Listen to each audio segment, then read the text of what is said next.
We all have experienced that when we go out with tennis or we go camping and it rains, the water leaks and ends up wetting our feet. Not being able to take them off until you get home, this causes them to smell bad or make you have athlete's foot. Today, I am going to teach you a super useful tip that will help you avoid wetting your tennis shoes on rainy days or when you are camping. A simple trick that you can do right away and with the materials you have at home. Here I have a pair of tennis shoes that I normally use to go out. As they are made of fabric, whenever it rains, I have to be careful not to get them wet.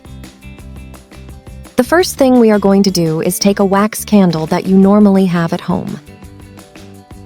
Then you have to rub the candle on the tennis shoes in the same way that I am showing you. By doing this, the tennis shoes will be covered with a white wax layer that will prevent them from getting wet. It is important that you know that this trick is ideal only for tennis shoes that are made of fabric. Take advantage and let me know from which country you are watching us, so that I can send you a special greeting in our next videos. Also, let me know what they call tennis shoes in your country. When you finish rubbing the candle, you will notice that they will be so white. The next thing is to take a hairdryer and turn it on at a hot temperature. The dryer will melt the candle, making the white disappear, and in turn it will stick to the shoe, making it waterproof. Once you do that, let it rest for about 5 minutes so that the melted candle solidifies again. And that's it. We have already waterproofed the tennis shoes. In my case, I only waterproofed one to be able to show you that it works. Look at how well it works. This is a trick you can do right now. I assure you that the wax will not melt.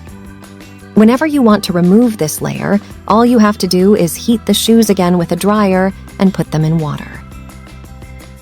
The wax will come out completely. If you know any other trick with candle wax, let me know below, as I am always reading your suggestions. The last thing is to take a towel and a piece of cloth. The wax will not melt, so you can remove it. The wax will not melt, so you can remove it. Thank you for watching our videos. I say goodbye wishing you rich blessings. Until next time.